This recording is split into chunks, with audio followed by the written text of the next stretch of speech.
AP రాజధాని అమరావతిలో నిర్మాణ పనులన్నీ కూడా చకచక జరుగుతున్నాయి. వాటి నేపథ్యంలోనే ఈ సీడ్ యాక్సెస్ రోడ్డు కావచ్చు, అలాగే అమరావతి నిర్మాణం నేపథ్యంలో రోడ్ల నిర్మాణానికి సంబంధించి కీలకమైన అప్డేట్స్, వాటి యొక్క అంశాలు యొక్క డీటెయిల్స్ అన్నీ కూడా ఒకసారి చూసుకున్నట్లయితే దాని 350 కిలోమీటర్ల మేర ట్రంక్ రోడ్స్ కావచ్చు, అలాగే లేఅవుట్ రోడ్స్ 1500 కిలోమీటర్ల మేర ఈ యొక్క నిర్మాణ పనులన్నీ కూడా శరవేగంగా జరుగుతున్నాయి. ప్రస్తుతం అయితే మనం అమరావతి రాజధానిలోని సీడ్ యాక్సెస్ రోడ్డు పనుల నిమిత్తం అక్కడ ప్రాంగణంలో అయితే ఉన్నాం. ప్రస్తుతం ఈ సీడ్ యాక్సెస్ రోడ్ల పనులకు సంబంధించి ఇప్పటికే ఇటు రెండు పార్ట్లుగా ఇటు అమరావతి కావచ్చు, అలాగే అమరావతి నుంచి మంగళగిరి కావచ్చు, అలాగే నేషనల్ హైవే కావచ్చు, ఈ రెండు మార్గాల్లో అయితే రెండు పార్ట్లుగా అయితే ఈ సీడ్ యాక్సెస్ రోడ్డు కలుస్తుంది. అత్యంత కీలకమైంది ఈ సీడ్ యాక్సెస్ రోడ్డు. ఎందుకంటే ఇటు రాజధాని అమరావతికి వెళ్ళాలంటే ఇది సీడ్ యాక్సెస్ రోడ్డు అంటే ఒక ప్రామాణికం. ఇటు నుండే వెళ్లాల్సి వస్తుంది. ఎందుకంటే ఇటు విజయవాడ నుంచి రావాలంటే కూడా, ఈ విజయవాడ నుంచి ప్రకాశం బ్యారేజ్ నుంచి రావాలంటే ఇటు కరకట్ట మీద కూడా వెళ్లాల్సి ఉండేది.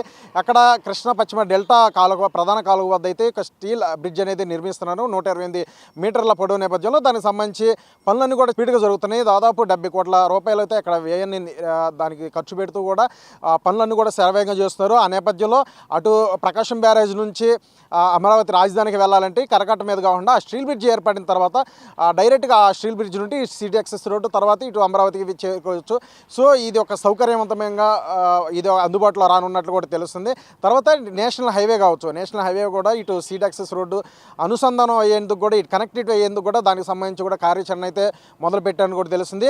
అత్యాధునికమైన ప్రమాణాలతో, అంతర్జాతీయ ప్రమాణాలతో ఈ అమరావతి రాజధానిలో నిర్మాణ పనులు అత్యంత కీలకంగా రోడ్ల నిర్మాణ పనులు చేపడుతుంది ఏపీ ప్రభుత్వం. ఈ నేపథ్యంలో ఇటు అండర్ గ్రౌండ్ డ్రైనేజ్ కావచ్చు, అలాగే అండర్ గ్రౌండ్ డ్రింకింగ్ వాటర్ కావచ్చు, అలాగే స్ట్రోమ్ వాటర్ డ్రైన్ కావచ్చు, ఎందుకంటే వర్షాలు పడిన నేపథ్యంలో సో వాటి వెళ్ళడానికి స్ట్రోమ్ వాటర్ డ్రైన్ కావచ్చు, అలాగే ఎలక్ట్రిక్ వైర్స్, ఏవైతే ఉంటాయో ఇటు పైనుండి కూడా స్తంభాలతో పైనుండి వెళ్ళేది, కానీ అంతర్జాతీయ ప్రమాణాలతో సో ఇది అండర్ గ్రౌండ్ నుండే లైన్స్ అనేది కూడా దానికి సంబంధించిన నిర్మాణ పనులు కూడా చేపడుతున్నారు. అలాగే గ్యాస్ లైన్స్ కావచ్చు, సో ఈ విధంగా అలాగే టెలిఫోన్ కేబుల్స్ లైన్స్ కావచ్చు, ఈ విధంగా అన్నిటి కూడా ఇట భూగర్భం నుండి అంటే అండర్ గ్రౌండ్ నుంచి వీటి యొక్క నిర్మాణ పనులన్నీ కూడా దానికి సంబంధించి ఈ యొక్క నిర్మాణ రోడ్డు పనులు కూడా కాస్త జాప్యం జరుగుతుంది, నిదానంగా వెళ్తున్నట్టు కూడా మంత్రి నారాయణ పేర్కొనడం జరిగింది. ఏదేమైనా సరే ఈ ట్రంక్ రోడ్లు 350 కిలోమీటర్ల దూరంతో ఉన్నటువంటి ట్రంక్ రోడ్స్ కావచ్చు, ఇవి ఏడాదిన్నర లోపే పూర్తి చేయాలంటూ కూడా వాటికి సంబంధించి టెండర్లను పిలవడం, పనులను కూడా జరుగుతున్న పరిస్థితి ఉంది. అలాగే 1500 కిలోమీటర్ల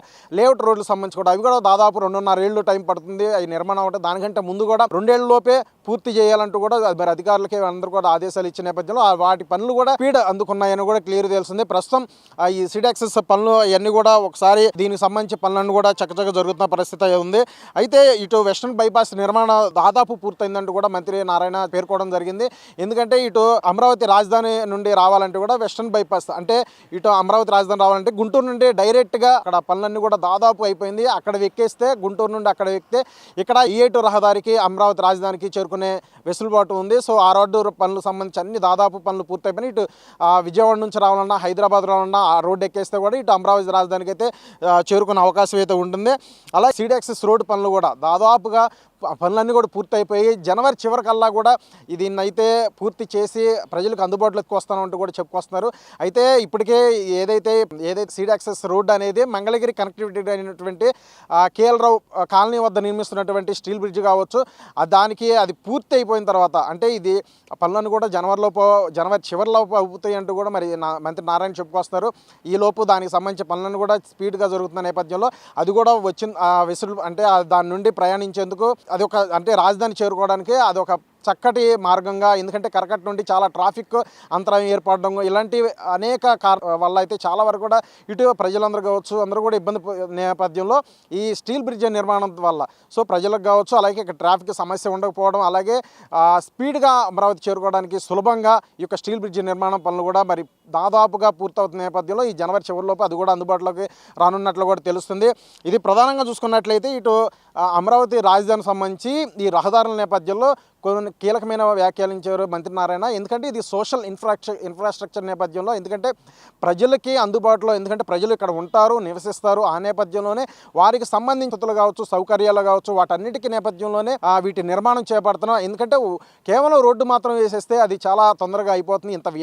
ఇంత భారీగా ఖర్చు పెట్టి ఈ రోడ్ల నిర్మాణాలు ఇవన్నీ కూడా చేపడుతుంది. ఎందుకంటే ప్రజలు ఇక్కడ ఉంటారు కాబట్టి వారి నేపథ్యంలో వారికి సౌకర్య నేపథ్యంలో, ఎందుకంటే ఈ అండర్ గ్రౌండ్ వాటర్ కావచ్చు, అండర్ గ్రౌండ్ డ్రైన్ కావచ్చు, అలాగే ఈ కేబుల్స్ కావచ్చు, సో ప్రతిదీ కూడా ఇటు అండర్ గ్రౌండ్ నుండి వెళ్తుంది కాబట్టి ఇది అంతర్జాతీయ ప్రమాణికాలతో ఈ యొక్క రోడ్ల నిర్మాణం జరుగుతుంది కాబట్టి కాస్త జాప్యం జరిగినప్పుడు కూడా ఇదంతా కూడా ఎట్టి పరిస్థితుల్లో ఇంతకుముందు మనం ప్రస్తావించినట్టు ఈ ట్రంక్ రోడ్స్ కావచ్చు, లేఅవుట్స్ రోడ్స్ కావచ్చు కాలపరిమితి అయితే పెట్టుకోవడం జరిగింది. ఆ నేపథ్యం దానికంటే ముందు కూడా వీటి యొక్క నిర్మాణం చేసి చూపిస్తామంటూ కూడా మరి చెప్పుకోవాల్సిన పరిస్థితి ఉంది. ఏదేమైనా ఈ అమరావతి రాజధానికి సంబంధించి ఇప్పటికే అనేక అన్ని కూడా ఇప్పుడు జరుగుతున్న పరిస్థితి, ప్రాజెక్టులకు సంబంధించి అన్ని కూడా జరుగుతున్నాయి. ప్రస్తుతం అయితే ఈ సీడ్ యాక్సెస్ రోడ్ల పనులు అన్ని కూడా జరుగుతున్న పరిస్థితి మనకి విజువల్లో కూడా చూడొచ్చు. ప్రస్తుతం మనకి విజువల్లో కనిపిస్తుంది అది కరకట్ట రోడ్డు. ఆ కరకట్ట రోడ్డు ఎందుకంటే విజయవాడ నుంచి అమరావతి రాజధాని చేరుకోవాలంటే కూడా ఈ కరకట్ట రోడ్డు మీద నుండి కూడా వెళ్లాల్సి ఉంటుంది. సో ఇది చాలా వరకు కూడా ట్రాఫిక్ అంతరాయం కావచ్చు, వెళ్ళేందుకు కాస్త ఇబ్బందిగా కూడా ఉంటుంది. సో అది గుర్తించింది. అందుకే ఈ యొక్క సీడ్ యాక్సెస్ రోడ్డు అమరావతి రాజధాని చేరుకోవడానికి సో అత్యంత కీలకమైన రహదారిగా మరి పేర్కొనడం జరిగింది. ఆ నేపథ్యంలో వీటి పనులన్నీ కూడా సో చకచక జరగడం, సో జనవరి చివరికల్లా కూడా ఈ పనులన్నీ కూడా పూర్తి చేస్తామని చెప్పుకొస్తున్నారు. అక్కడ స్టీల్ బ్రిడ్జ్ కావచ్చు, అలాగే దీనికి ఇప్పటికే చాలా వరకు కూడా కాస్త ఇది నిర్మాణం కూడా ఇక్కడ ఉన్న రైతులు కావచ్చు వీళ్ళందరూ కూడా ఇవ్వని నేపథ్యంలో కాస్త జాప్యం జరిగింది. తర్వాత ఎట్టగాలకు వారి దగ్గర నుండి ఈ భూములు తీసుకోవడం, అలాగే వీటికి సంబంధించి పనులన్నీ కూడా చేయడం, సో దీని యొక్క కీలకంగా ఈ రహదారి కూడా పూర్తి అవనున్నట్టు కూడా తెలుస్తుంది. ఇప్పటికే అమరావతి రాజధానిలో చూసుకున్నట్లయితే చాలా వరకు కూడా ప్రాజెక్టులన్నీ కూడా దాదాపు కూడా అంటే కొన్ని ఇటు ఎమ్మెల్సీ క్వార్టర్స్ లాంటివి దాదాపు పూర్తయిపోయినాయి. కానీ ఈ ప్రారంభోత్సవం మాత్రం మంత్రి నారాయణ పేర్కొన్న నేపథ్యంలో అది మార్చికి వాటి గృహ ప్రవేశాలు ఉంటాయని కూడా చెప్పుకొస్తున్నారు. అటు ఎమ్మెల్సీ క్వార్టర్స్ కావచ్చు, అలాగే ఉన్నతాధికారులు అయినటువంటి ఐఏఎస్ క్వార్టర్స్ కావచ్చు, తర్వాత మంత్రుల విల్లాస్ కావచ్చు, జడ్జి విల్లాస్, ప్రిన్సిపల్ సెక్రటరీస్, ఇలాగ అనేక ప్రాజెక్టులు కూడా వాటి యొక్క నిర్మాణాలు శరవేగంగా జరుగుతున్నాయి. సో ఏదేమైనా సరే ఈ రహదారులకు సంబంధించి ఇటు వైసీపీ వారు కావచ్చు, అలాగే ఇతర వారు చాలామంది కూడా విమర్శలు చేస్తున్నప్పుడు కూడా ఆ విమర్శలన్నీ కూడా ఏది కూడా పట్టించుకోవట్లేదు, ఎన్ని కూడా కొట్టివేసే ప్రయత్నం అయితే మంత్రి నారాయణ అయితే చేస్తున్నారు. ఎందుకంటే ఈ రహదారులు కావచ్చు ఇవన్నీ కూడా చేయడం చూసుకున్నట్లయితే సో చాలా వ్యయంతో కూడినాయి. ఎందుకంటే ఇప్పటి వరకు కూడా రోడ్లు వేయడం అంతే జస్ట్ వేసేయచ్చు, కానీ ఇంతకుముందు ప్రస్తావించినట్లు ఇటు అండర్ గ్రౌండ్ రైన్లు కావచ్చు, కేబుల్స్ కావచ్చు అన్నీ కూడా అండర్ గ్రౌండ్గా ఇవన్నీ కూడా నిర్మాణం చేపట్టాలి కాబట్టి సో వ్యయం అవ్వచ్చు, అలాగే సమయం కూడా చాలా అవుతుంది.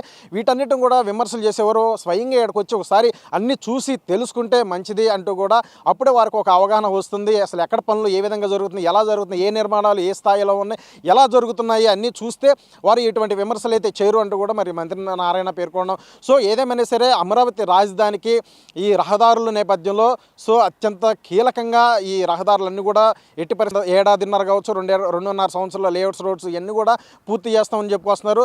సో రాజధానికి సంబంధించి ఈ రోడ్లు కీలకంగా వ్యవహరిస్తాయి. ఎందుకంటే ప్రజలు ఇక్కడ నివాసం ఉంటారు, ప్రజలు ఇక్కడ నివసిస్తారు ఉంటారు, సో ఎక్కువగా ఇక్కడ వెళ్తూ వస్తుంటారు కాబట్టి ఏదేమైనా ఇది సోషల్ ఇన్ఫ్రాస్ట్రక్చర్ కింద సో వీటిని అత్యంత కీలకంగా అంతర్జాతీయ ప్రమాణాలతో ఈ రోడ్ల నిర్మాణం అన్నిటి కూడా మేము చేపడుతున్నామంటూ మంత్రి నారాయణ పేర్కోవడం జరిగింది.